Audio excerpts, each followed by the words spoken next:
and welcome to the third and final episode of Cringemas 2021. In this video, I'm going to be reading through some of my old cringy writing, so I hope you are strapped in and have a chiropractor that you like. In the previous ones, I went through the Overlord Saga Book 1 and Book 2. Today, I'm actually going to be going through 3 different books because as I got older and my writing improved, there was a little less cringe to draw from in some of the works. The first one that I'm going to be doing is of Elegance and Slaughter, which is the first spin-off book that I wrote in the Overlord Saga series and is a prologue to the series itself. Jonathan sat with his leg neatly resting atop his knee. His hands were folded in his lap and he was wearing a fine button-down shirt. He was glad that he'd finally been permitted to grow his hair back out. They'd shaved his head when he'd first been put in the mental hospital and had insisted on doing so every week for the first 4 years. This last year, however, had been different. He no longer had to wear a straitjacket and he was never handcuffed during his therapy sessions. Today, though, seemed especially wonderful. The sun was high in the blue Texas sky, the grass was less brown than it normally was, and his therapist was actually humming. He tried to guess what the woman was writing, but her scribble was impossible to interpret from the other side of the desk. She finally looked up at him and straightened her glasses. "Well, Jonathan, how are you feeling?" "Splendid. Calm." Jonathan told her. "How are you feeling, Felicia?" "It's Dr. Eden," she corrected. "Aw, I thought we were friends now, Felicia." She coughed. "Right. Doctor, how are you feeling?" Jonathan spat. So formal. "I think over-formality might be a symptom of some kind, actually.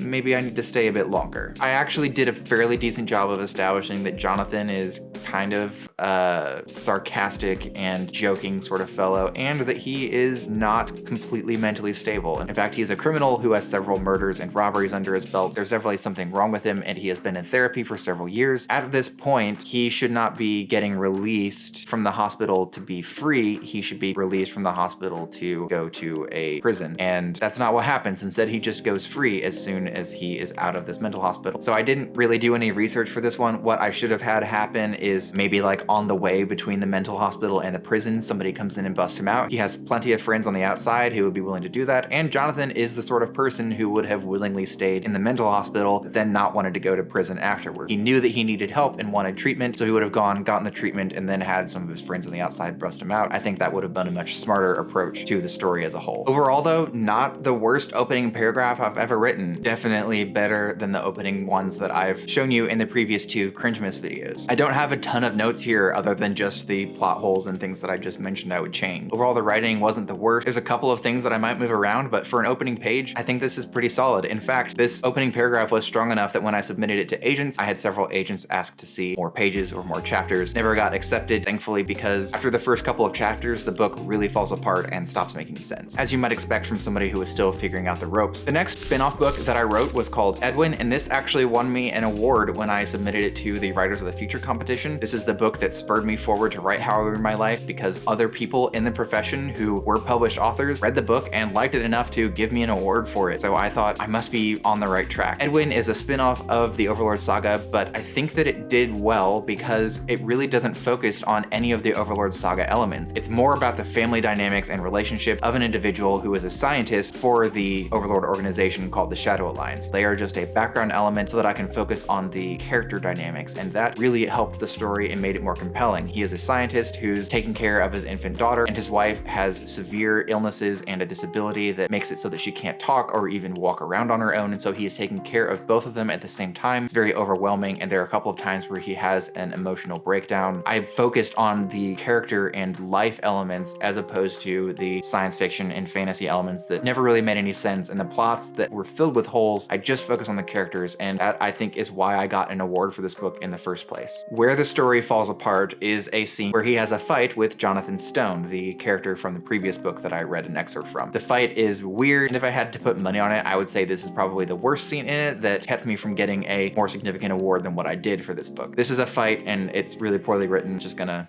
go ahead and read it. Edwin's blood was boiling. He felt all of his rage starting to resurface. All it was going to take for him to snap was one more word from the snide and arrogant man in front of him. That's all that Edwin needed. He began to hope for it, and his wish was granted. Jonathan said exactly what Edwin wanted to hear for a completely rage-fueled breakdown. "You did the world a favor, Edwin. She was anyway." Edwin yelled in absolute fury and leaped at the man, pinning him to the ground. He began to beat Jonathan's face over and over again with his fists. Jonathan was struggling, but Edwin's flailing arms kept him from being able to fight back well enough. A group of guards rushed over to their fight and pulled Edwin away. "Break it up! Stop this immediately!" Edwin dusted himself off while Jonathan stood slowly, his face bloodied and bruised. Jonathan wiped a stream of blood from his nose and chuckled. Well done, Doctor. Very well done.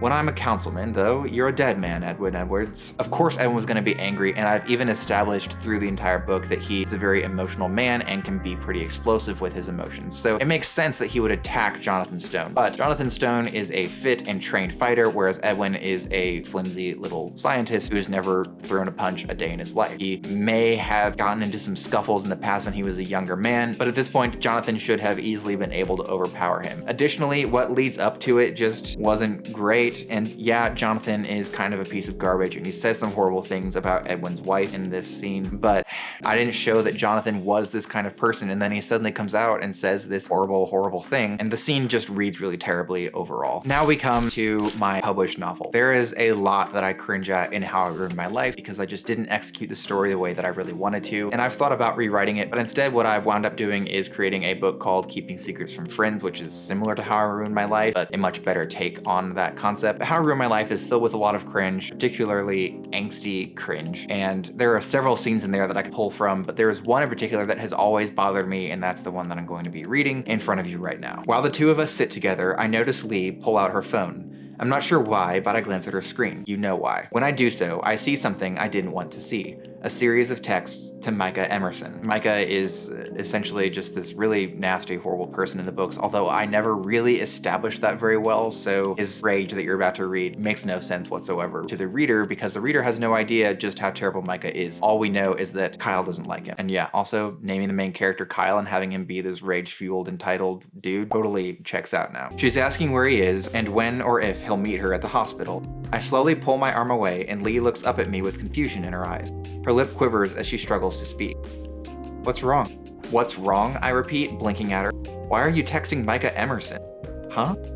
He doesn't know James. Heck, James doesn't like Micah at all. He's got no business being here. To set the scene here, Alec and Lee and a couple of their other friends are in the waiting room waiting to hear about their friend who has a tumor, and they are determining if the tumor is cancerous or not. So this is a very emotionally charged scene, so it makes sense for the main character to be emotional, but his emotion in this scene has way less to do with the emotions he's feeling about potentially losing his best friend, and more to do with his sense of entitlement to Lee, someone who has never shown any romantic interest in him. I just need someone. At this point, I stand up. Everything is becoming too much. How dare Lee invite Micah to this, a meeting among close friends of James Porter? What does she hope to gain in doing so? Why is she, even now, obsessed with Micah? You need someone? What about me? I need someone too, and my someone is lying on a hospital bed dying.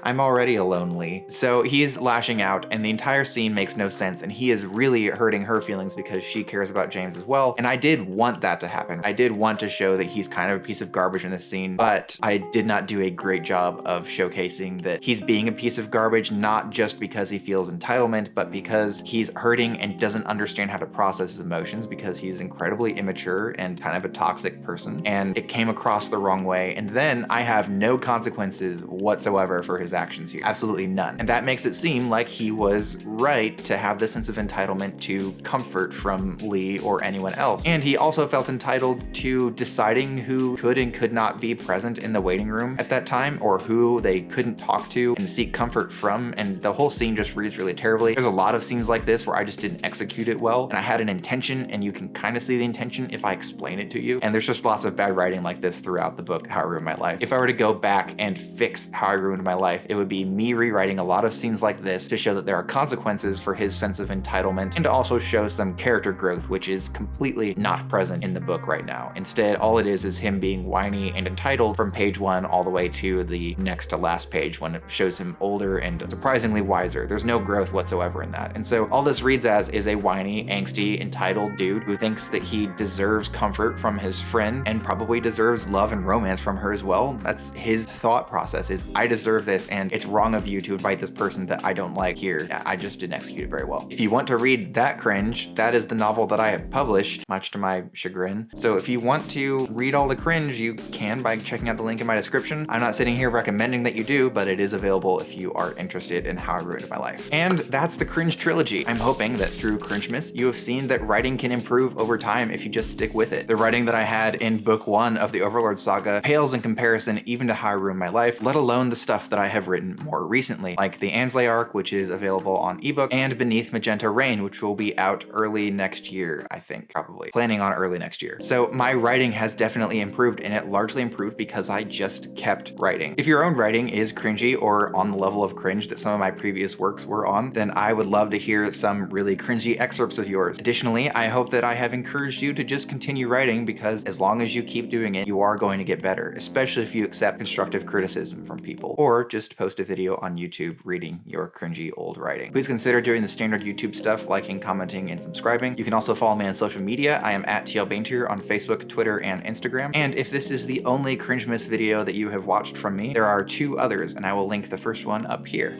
Until next time, bye.